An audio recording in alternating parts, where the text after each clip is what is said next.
Salam alaikum. J'espère que vous allez bien. J'espère que cette vidéo vous trouvera un cœur apaisé malgré ce mois de Ramadan sans précédent. Je me présente, je m'appelle Myriam Sagourni, je suis psychologue interculturelle. Qu'est-ce que ça veut dire? Ça veut dire que je prends en considération la personne dans son entièreté, que ce soit sa personnalité, son origine, sa culture ou encore sa religion, et on vient prendre en ressource pour la thérapie. On va essayer de voir ensemble comment arriver à mieux vivre ce mois de Ramadan d'une manière beaucoup plus équilibrée malgré le contexte particulier. Car oui, on ne s'y attendait absolument pas d'être confiné. Le couperet est tombé d'un coup. On avait l'impression que le virus était très loin, il était en Chine, c'était quelque chose qui n'allait pas nous atteindre. Et puis le confinement fait qu'au début c'était 15 jours, et puis 15 jours jusqu'à ce qu'on retrouve, qu'on fasse le mois de Ramadan d'une manière autre et différente. Et on a cette douleur qui arrive, qui est de ne pas être à la mosquée, qui est de ne pas être avec sa famille. Ce sentiment d'impuissance finalement qui va engendrer des sensations corporelles, que ce soit au niveau physique, que ce soit au niveau émotionnel ou encore au niveau psychique. On a l'impression de ne pas savoir quoi faire, on a l'impression d'être un peu bloqué. Et ce sentiment d'impuissance va venir se ressentir dans différentes choses, qui est je n'arrive pas à faire ci, je n'arrive pas à faire ça, et qui va nous renvoyer à certains blocages, que ce soit au niveau intellectuel, moral ou encore physique. Ça va être l'incapacité de pouvoir convaincre, ça va être l'incapacité de pouvoir faire certaines choses, et du coup on va invoquer le stress et l'anxiété qui vont être des agents qui vont nous nourrir au lieu de se nourrir d'une manière beaucoup plus apaisée. Ce qui est intéressant, c'est que ce mois de Ramadan va nous permettre de nous dire de l'aborder d'une manière beaucoup plus saine, beaucoup plus intimement, de s'inviter à l'introspection. Oui, on est isolé à la maison, sans accès à certaines choses, et de pouvoir profiter de cet isolement.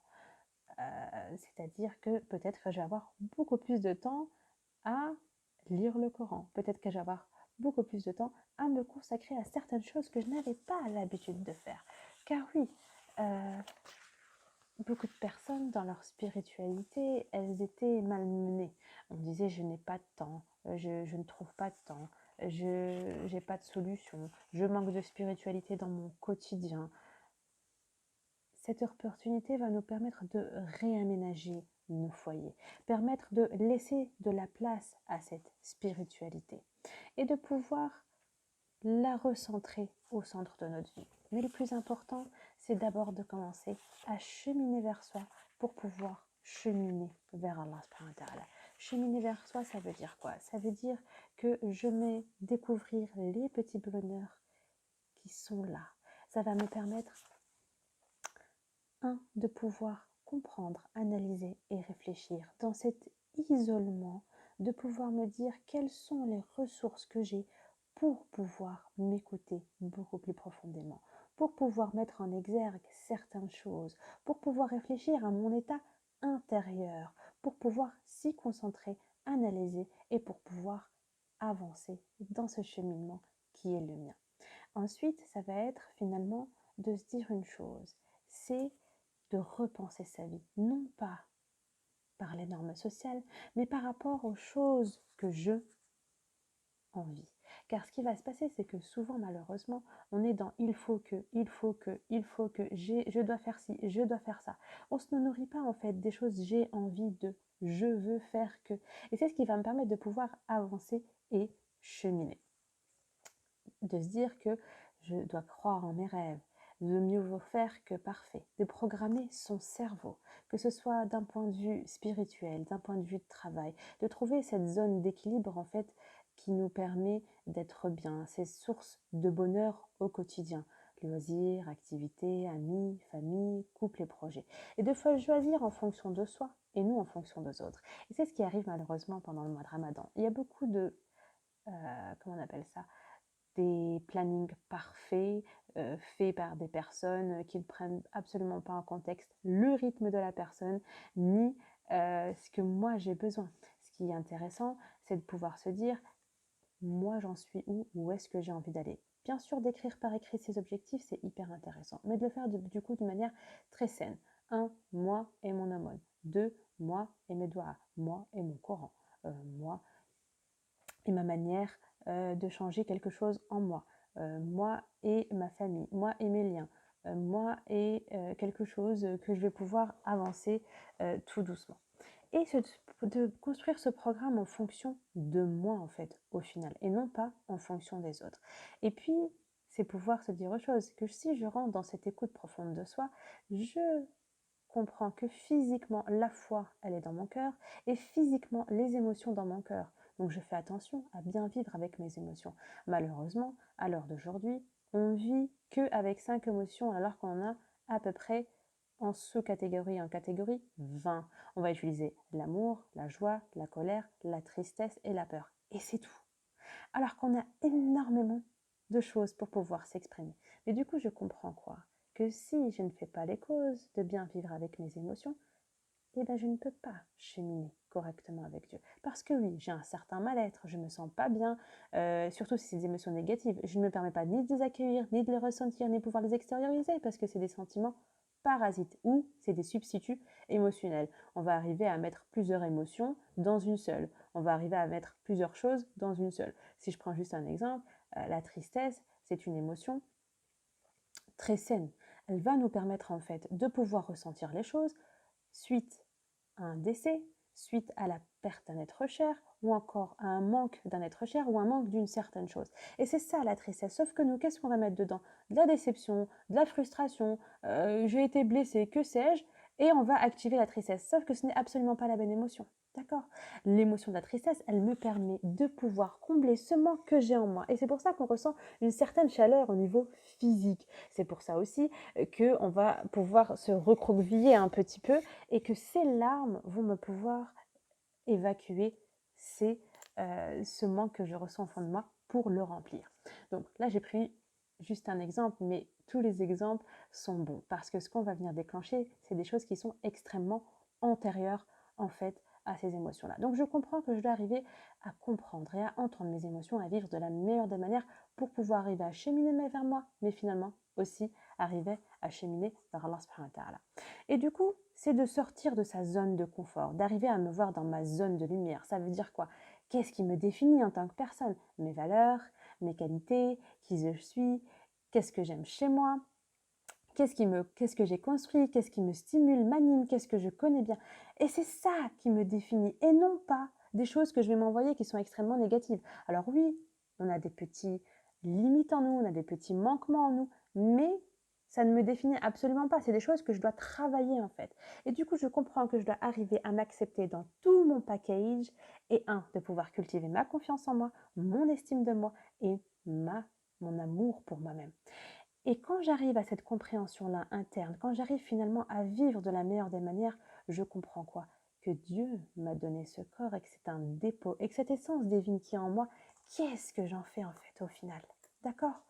Qu'est-ce que je fais pour prendre soin de moi et intérieurement et psychiquement finalement et émotionnellement et aussi physiquement? Est-ce que je suis là avec moi-même d'un point de vue intérieur et d'un point de vue extérieur, ou est-ce que je me laisse aller et je me laisse aller dans des sentiments qui sont extrêmement négatifs pour soi et que je ne comprends pas et que je n'avance pas?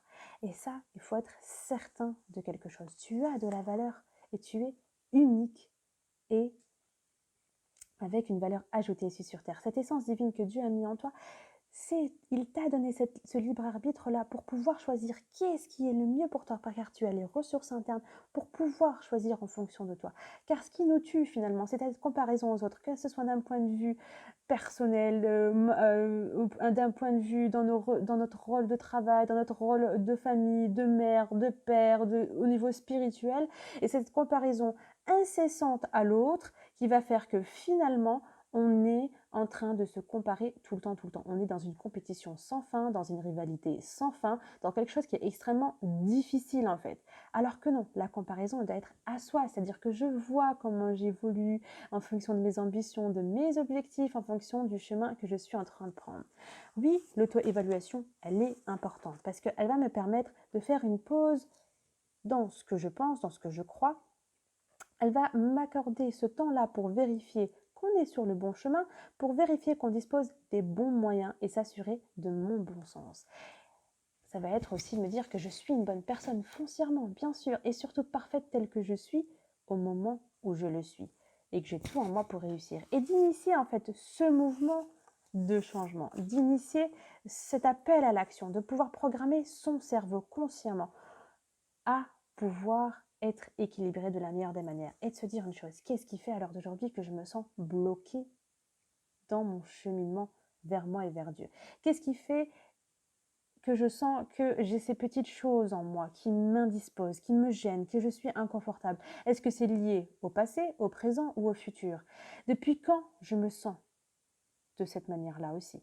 Depuis quand je ne m'autorise pas à dire ou à faire certaines choses? Si c'est par peur, ou si c'est par culpabilité, ou si c'est par honte. Et je comprends que la culpabilité, c'est un sentiment parasite. Si je ne me sens pas dans ce cercle où je suis, d'arriver à me visualiser d'une manière extrêmement positive. Parce que souvent, ce qu'on fait, c'est qu'on se visualise d'une manière scénario catastrophe, en fait. On arrive à voir en soi que des choses extrêmement pas bonnes. Et je ne suis pas ce que je pense, en fait. Je suis, je comprends, j'analyse, je ressens, et ensuite je sors ça de moi. Et de pouvoir se dire que je dispose des moyens et des ressources nécessaires pour être dans l'apaisement, pour pouvoir être une meilleure version de moi-même. Et quelles sont les ressources que j'ai? Car oui, elles sont là. C'est à vous de vous connecter tout doucement à cette lumière interne qui vous appartient et qui n'appartient qu'à vous. Et de s'appeler à l'action, de programmer ce cerveau tout doucement, de changer quelques petits paramètres. Car oui, tout est adoration. Que ce soit le fait de prendre soin à l'intérieur et à l'extérieur, le fait d'être avec son travail, le fait d'être avec ses amis, le fait d'être dans sa famille, le fait de prendre soin des choses qu'on fait, car tout ça c'est une adoration. Mais c'est à moi de mettre ces petits paramètres pour vivre un ramadan beaucoup plus apaisé. Et maintenant, et aussi quand je pars de ce mois de ramadan. De faire une chose, c'est que je vais mettre à jour mes pensées, mes croyances, de peut-être il y a certaines choses qui vont ressortir, certains petits traumas, certaines petites blessures, mais je m'accueille dans tout le package en fait. C'est ce qu'on aime chez nous qui va nous permettre en fait de pouvoir avancer et de transformer certaines choses tout doucement à son rythme. On ne va pas plus vite que la musique, on ne fait pas des choses très vite et ça on le comprend rien qu'en regardant l'analogie de la prière. On conseille à un enfant de commencer la prière à 7 ans, mais il devient pubère que 7 ans ou 5 ans après. C'est-à-dire qu'il lui faut du temps pour pouvoir s'accrocher à ce lien qui va l'aider dans son adolescence. Car oui, l'adolescence, c'est une période difficile. C'est une période où le corps change, où la perception à l'autre change, et souvent, on ne prépare pas ses enfants à devenir adultes, en fait.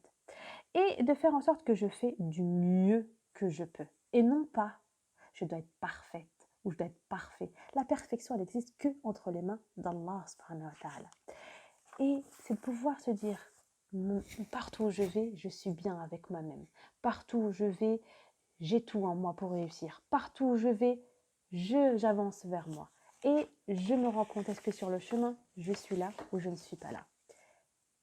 L'astuce aussi, c'est de saisir aussi que tout doucement, après avoir trouvé cet équilibre, je vais me permettre de faire ce petit bilan du cœur, qui est, est-ce que à l'heure d'aujourd'hui, je suis dans ce cheminement qui va engager le savoir, l'action et la spiritualité? L'action, ça va s'exprimer à travers l'engagement que je vais faire pour moi-même en fait. Savoir, ça va être le recherche de savoir est-ce que je suis bien, est-ce que je suis apaisée, de pouvoir m'apaiser dans toutes les dimensions, que ce soit au niveau du cœur, au niveau du mental ou au niveau du corps. Cette spiritualité, me dire ok, ma foi elle est dans mon cœur, mais est-ce que j'en prends soin au final? Est-ce que mes émotions elles sont pas là en train de tout polluer? Donc je dois absolument dépolluer, évacuer et les tensions qui sont en moi. On peut évacuer par la visualisation positive, les affirmations positives, le sport, l'écriture thérapeutique, le dessin, énormément de choses, les exercices de respiration, de relaxation, toutes ces choses-là peuvent nous permettre de pouvoir avancer. Et de se dire une chose, à l'heure d'aujourd'hui, se poser la question, maintenant, se questionner, mon cœur là, où est-ce que j'en suis? Est-ce que j'ai conscience que Dieu m'a demandé d'en prendre soin? Est-ce que j'ai conscience que Dieu, qu'est-ce qu'il va voir finalement? Qu'est-ce qu'il va entendre en moi? Et de pouvoir tout doucement se dire que je vais lui offrir le cœur le plus pur et le plus merveilleux et de pouvoir me connecter avec lui de la meilleure des manières. Pour terminer, je terminerai avec 4 petites astuces pour vivre ce ramadan d'une manière équilibrée. 1. C'est de réfléchir régulièrement au Coran. Oui, de se connecter au Coran, de pouvoir le méditer, de pouvoir le comprendre. Il y a des versets qui vont nous toucher, comme je disais tout à l'heure, qui vont se dire, ok, et non pas, je lis, je lis, je lis, je lis, je lis, mais je ne comprends pas. Et je réponds juste à l'injonction, il faut que je termine en un mois. Oui, mais c'est pas ça le plus intéressant. Le plus intéressant, c'est que si je prends cette connexion quotidienne et que je la ramène toute ma vie, c'est ça. C'est dans la constance de l'action qui fait que c'est la plus belle action. Et de le fait de comprendre, de me plonger dans les histoires, dans les métaphores, dans les paraboles, et puis de le faire aussi en famille. Souvent, on va dire à l'enfant, apprends les petites sourates. Sauf que dans les autres sourates, des fois, il y a des histoires qui sont plus intéressantes. Dans le début, dans des grandes sourates, par exemple sourate Youssouf, comment accepter ses émotions, etc. Et de voir aussi que cette connexion quotidienne va me permettre d'être proche d'Allah subhanahu wa ta'ala. Elle va me permettre aussi d'exprimer une certaine relation et de réfléchir à des passages qui sont d'intérêt personnel pour pouvoir m'apaiser. Car oui, le Coran est un médicament, est une source de réconfort, est une source d'apaisement. C'est quelque chose qui va me faire souffler. Ensuite, ça va être d'avoir une conversation intime avec Allah subhanahu wa ta'ala. Se dire que je suis à lui à tout moment, comme je veux. Je ne prends pas de rendez-vous en fait au final. Peu importe ce que je ressens, la porte d'Allah subhanahu wa ta'ala, elle est grande, grande, grande ouverte. Et je suis comme mon serviteur pense que je suis. Ça, je n'oublie pas. Si je fais un pas vers lui, il en fait 10 vers moi. Si je marche vers lui, il court vers moi. Et enfin, c'est de se dire, la troisième astuce, pardon, ça va être de pratiquer la journalisation de gratitude quotidienne. De trouver au moins 5 gratitudes que vous avez au quotidien.